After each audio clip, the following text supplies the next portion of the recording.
Welcome back to today's episode, the podcast where we discuss the most recent installments of a different series every show. As we reach deeper into October, closer to Halloween, I'm sure people are very committed towards their horror genre related media stuff. So I wanted to go into that a little bit. Terrifier 3. I hadn't even heard of Terrifier 1 before, but this is a clown horror movie that just brought in $18 million, beating out Joker 2 at the box office on its $2 million budget. Versus Joker 2's $200 million budget. I know in its second week, Joker suffered an 82% drop and I think only ended with like $6.5 million. You told me it was the worst grossing superhero movie, what, in the last how many years? Probably, I think ever. I think it was ever. You said ever? Okay. Yeah. Ready or Not 2 got greenlit with Samara Weaving. That movie was pretty successful back in the day, had Adam Brody in it, right? I didn't even know they were going to be making a sequel. Yeah, but we just talked about Adam Brody and what? Nobody wants this, and that's been popular. And then the docket for new horror shows on TV, you have Adult Swim's Uzumaki, which you've been watching. You like the first episode? Like the first episode a lot, yeah. And the second episode has been more complicated. Was disappointed in Polarizing. it. Yeah. FX has Grotesquerie, which is the Ryan Murphy show. I don't think we're going to do that one because we kind of missed its pilot, and I don't want to just jump in there unless we hear that it's more of a less serialized version. Didn't it have Travis Kelce, I think? Or I think Travis Kelce made an appearance, yeah. Yes. And then Peacock, Teacup, released 2 episodes on Thursday, October 10th. That's the subject of today's episode. If you haven't watched it or seen the promos, Teacup stars Chuck, Handmaid's Tale, Dexter alum Yvonne Strahovski as a veterinarian mother. Yes, I know Strahovski is a tough name, but she's from Australia originally, and then she was picked up for basically Chuck. I think that was like her first big role, and then since then she's been in a lot of stuff besides just the things I listed. But as a veterinarian mother of 2 living in rural Georgia, the cover of Teacup is this close-up man in a vintage gas mask, his eyes popping out like he's just seen something get eaten in a scary way. It's been heavily promoted for being produced by James Wan, same guy who did The Conjuring, right? Yeah, isn't he responsible also for Insidious or something? Yes, I think so too. And was it Insidious or one of those other horror movies? He does a ton of horror stuff, yeah. But he's just producing this. And it's one of those things where like his name is attached and they're promoting it everywhere, but it's not necessarily indicative of the content of whether or not it's going to be very good. And it's loosely based on the 1988 novel Stinger by Robert R. McCammon. Okay, that nickname is McName. Okay, yeah. So I read the first 10 chapters of this book. I think you might have read the whole thing. Oh, I listened to the whole thing. Yes. Yeah, so I read the first 10 chapters, and there is nothing about that. Aside from Maggie having the same job as the main character in the book, Jesse, there is nothing about that. At least from the 10 chapters I read that is in this series. Let's get into that a little bit. So many films and TV shows are so loosely adapted from their original sources that the connection isn't immediately apparent, but usually when that happens, they're called inspired by. Right. In this case, they still kept it like this is an adaptation because the person who actually wrote the show, Ian McCullough, he's only done like producing on like Yellowstone, and he's never had his own show before, but he went to the author, Robert R. McCammon, and said, hey, if you're not okay with this, we won't make it. But McCammon, I just keep on saying it so I can get it right eventually. But he said, yeah, I'm all for it. Stephen King has even come out and said that this is a really good horror show. But I did want to play a little game and see. This is a direct quote from the show creator. We kept the concept of the book, but we brought it down to ground level and made something which we're calling a keyhole epic, meaning a very large story, but told through a very small lens. And so they took something that was about a town, Inferno, I think it's a fictional town in Texas, and then completely consolidated it condensed it into a form about like two houses. Right, yeah, because it's like neighbors. Setting, it's basically 2 families, yeah. And then they draw a big old chalk line around those houses and have everything bad happen within that. Now, there is a barrier kind of like under the dome in the Stinger book, but with that, it's much less central to the plot. Well, like they only mention it a couple times when some town villagers get like close enough for it to make a difference. But other than that, the whole community is absorbed in this fight that's going to happen. And I might be wrong, but didn't I also read that the book Stinger, it just takes place in a 24-hour time period? Yeah, no, that would track. Yeah, I think so. So, like, the timing here, because the first 2 episodes take place over one night, is only a couple hours, so it also keeps that as well, but yeah, it's not This even So yeah, let me start with the game. So there are okay. other shows slash movies that have done the same thing where they've been based on something. I wanted to see if you were able to tell me just based off what you know about Warm Bodies. That was that 2012 movie. Yeah, right, What do you think that was based off? I'll give you a oh, no, hint it if was you can. based off of Shakespeare, I know Yes, that but for a what fact. exactly in Shakespeare? Oh, do you have, like, a list of No, titles? because obviously it's like his most famous work. Yeah, no, I know, Romeo and Juliet, right? Yes, Yeah, that's what it was. exactly. Oh, brother, where art thou? That was based on, oh, the Odyssey? Is Yes, that right? Yeah. that's correct. And Shrek. This one's a trick one. Shrek. Shrek.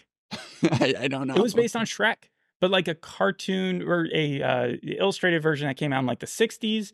And originally, Steven Spielberg had purchased the rights to the book in 1991, planning to produce a traditionally animated film based on the book, which would have been in 2D animation and was going to star Bill Murray and Steve Martin as the donkey.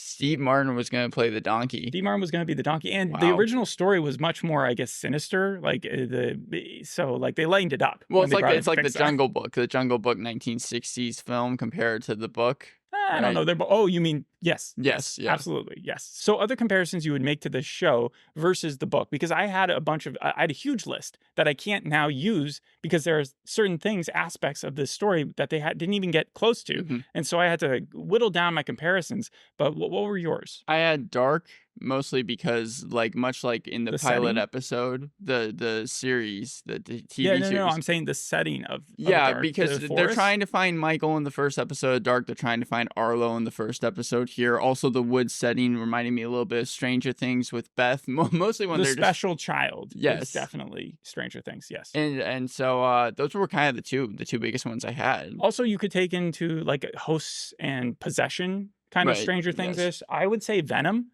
because literally the eyeball, where like it kind of has two personalities, and like the kid by the second Interesting. episode, Yeah. you see that the kid is kind of absorbed by a second personality. Uzumaki. Because again, it's about this like evil being or thing that's like infiltrating the Possessing town. people. Yeah. And before we get into the Uzumaki, that just means spiral. And so that's much more, I would say, like a cerebral thought process of like what could be this is going to end up being a very tangible villain. Right.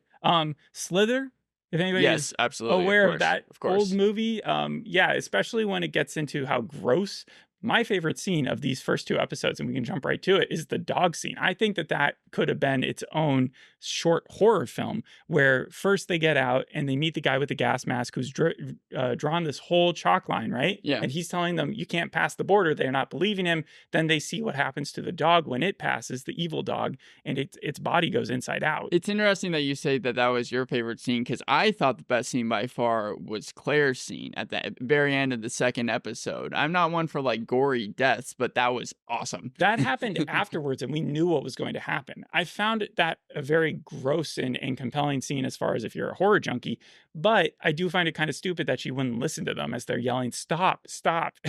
I just kept walking. I just like the makeup. I also like seeing Dawn's hand just get like shredded. My question is like, does that heal itself if you wrap that thing around? Like, is it completely gone at this point? Do they just need to like amputate it? I think that's probably the next step. I don't know. It's kind of like a zombie bite in that way. Is it going to keep on growing? Well, no, because when he pulls it back, I think it stops, right? At least the injury does. Yeah, well, it starts as soon like it's almost like he's stuck into acid because Yes. it takes a little second before when he pulls it back for it to actually corrode to the point where we see it at the end, and it just looks incredibly painful. And yeah, like something I would want to chop off myself if not for someone else to do it. My comparisons also fell into The Last of Us. And then Nosferatu, because that book is also by Joe King, Stephen King's kid, and I just found some relations to that. And when we get to the villains, I guess it would be more so, but we can't talk about that yet. And then Kato Lake. If you remember that movie, which just came out. Like last week, yeah. Yeah, but the main character in that, like, he would go into the forest, and if he went far enough, something would happen, which would like jar him. And that's kind of like the line here, where it's like if they go too far past the line, then something terrible is going to happen to them. Right. And that's you've studied like theory of stories, right? So which horror or which story element would this fall into? At least the book, it seems like it's kind of the Golden Fleece, because at least from where I've gone in the book, Stevie, who's this small little kid. Yeah, Stevie is Arlo. And one of the things I like the most about it, she has this black ball, which I assume is very evil, especially after the chapter I just read, but she kind of forms a friendship with it. And that way, it's almost like the Golden Fleece type of story, because it all is revolving around this black ball. In the TV series, though, we don't even have the black ball. It's very different. So what stays the same from the novel to the TV series is that it uses the mom's youngest child. They switch the genders, but it's still the youngest child as a host to whatever's come into town. And it uses an encyclopedia for that host to learn English.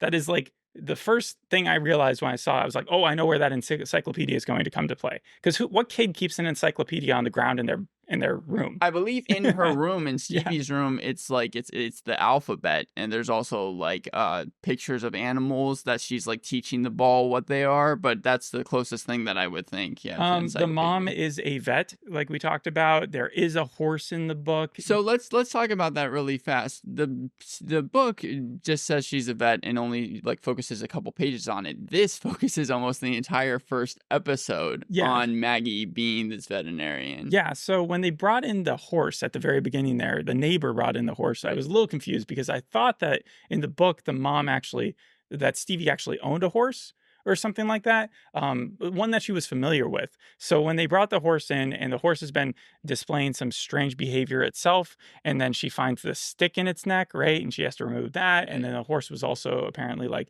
mashing its head against it reminded me a little bit of what happened in what is Dark Water, right? Where the cows were going a little nuts because of the lead in the water or something, or DuPont was doing something. I forgot what it was, but this is a real life story about how the farmers would see their animals acting really peculiar until they went like mad, and they would have to kill them. And then they would go into their insides, and they would see that they were like all mutated and stuff and gross. And so when I saw the horse had like mashed its face in, it was still alive, but it was just kind of a foreshadowing of what may be to come in this story. Well, it seems like all the animals have a pretty good idea of what's going on. Even the Kelly's dog runs away from the line as Claire is getting close to Duke? it.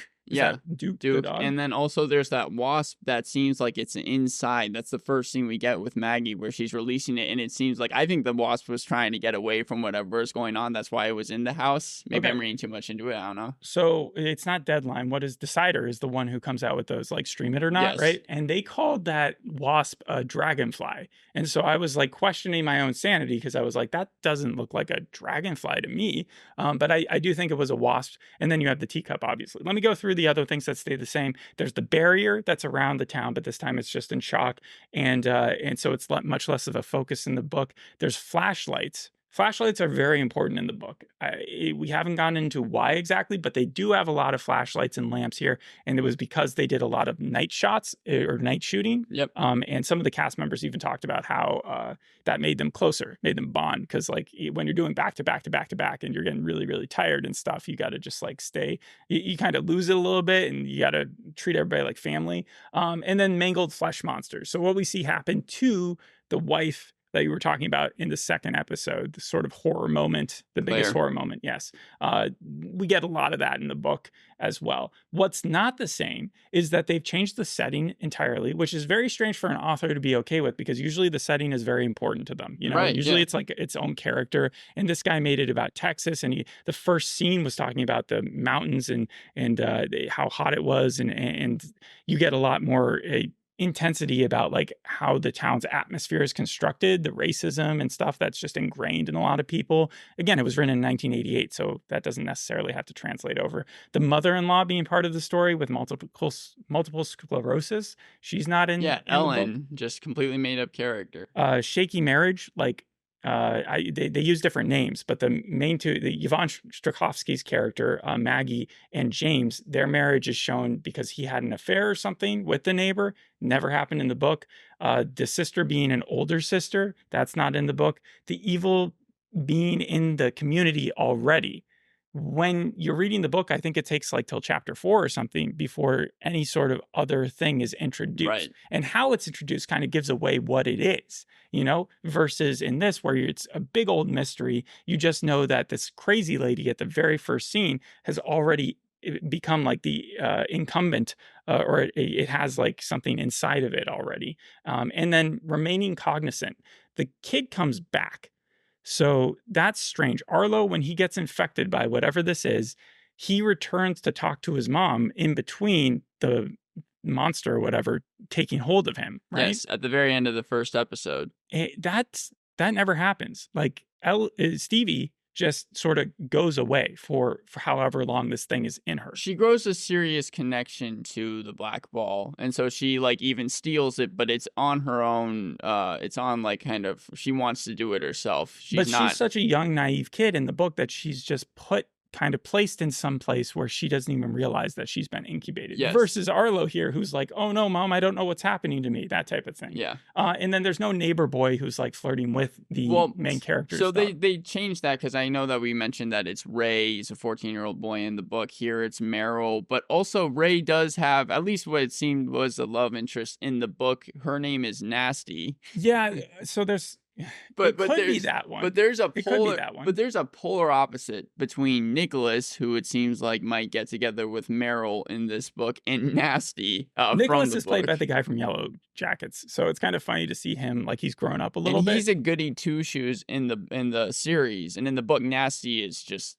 crazy, it seems. Well, Nasty, yeah, she's not afraid to get into fights, and she's part of a gang, and he does have an arc with her, that character that you're talking about, the nerdy guy. Right. But he's so small in the book. He's literally nothing. So I do find it funny that they're just combining elements. They did not bring any of the gang stuff in there. There's a whole Boy Swallows universe element to the town where there's like two sides of the street, one with a bunch of Mexicans and one with a bunch of white people, and they just hate each other, right? And so none of that is present except for the fact that the guy who plays the neighbor, the main guy from Echo, you know, yes, right. So what's his name? Ruben, I think, right? Ruben. So Chosky Spencer. He's also from Twilight and stuff. I think we've talked about him before when we did the Echo podcast, but he is, I think, representing some of that element. And so if someone turns out to be racist, then we'll know that it's bringing that part from Texas. But maybe part of the reason they changed it to Georgia is because they didn't want any racism, because there's no racism in Georgia, right?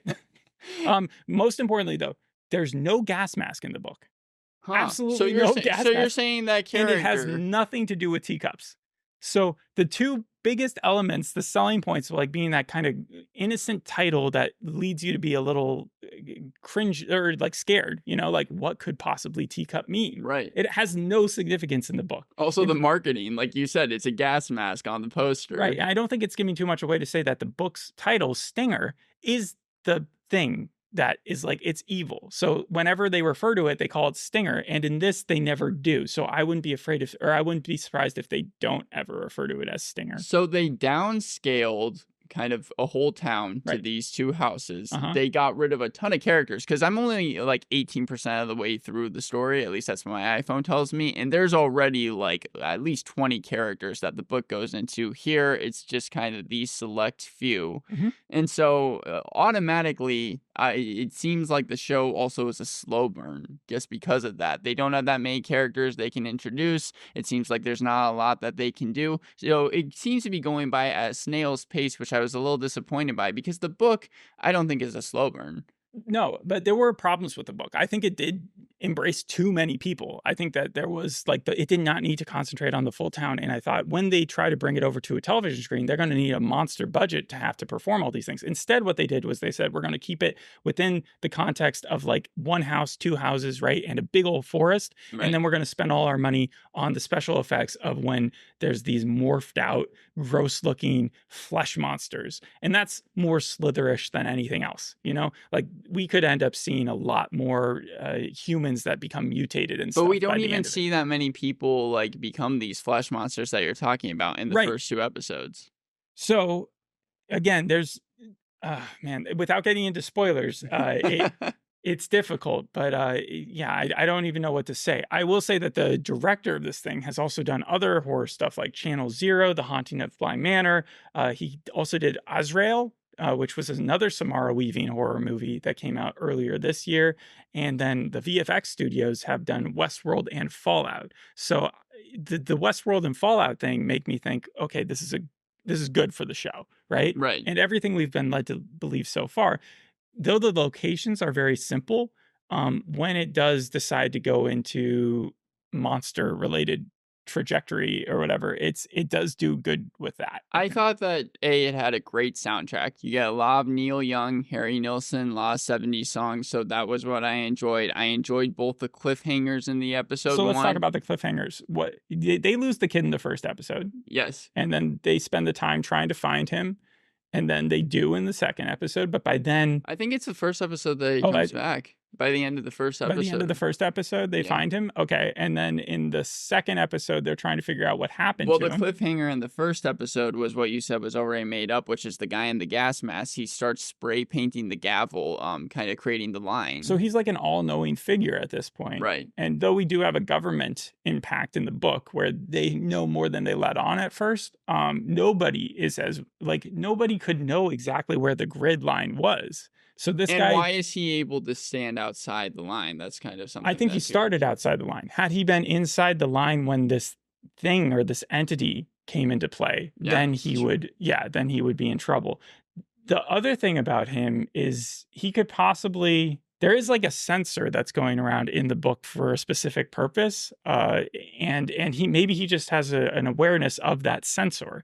Like maybe he has some sort of, but at first I thought he was going to be the janitor from the book, the janitor who imagines a dog the entire time. None of this makes sense if you haven't seen. But do you feel do you think that they're there just to entice a viewer, and then as the story goes along, like it's just going to become more and more simplified? My thing is, the biggest comparison I would give it to is From. I think it's trying to compete with From. And I'm not the only one to think that. I have seen it in other articles. But like the idea of there being these creepy things out there that can infest your body or the thing, where it's like in the dog's body. They can take over anything. I think we're going to be getting it's going to have like a penultimate episode where we get all the questions asked. I think the next 4 episodes will probably be planting the seeds and we're going to be getting hints, but I think there's going to be one episode where they answer everything. Right. Episode 5 I've heard is a backflash episode where they do like a huge reveal thing, and unlike the first, do you like the short run times? Because the first one's like 30 minutes, the second one's like the first one ended and I was like, oh, that's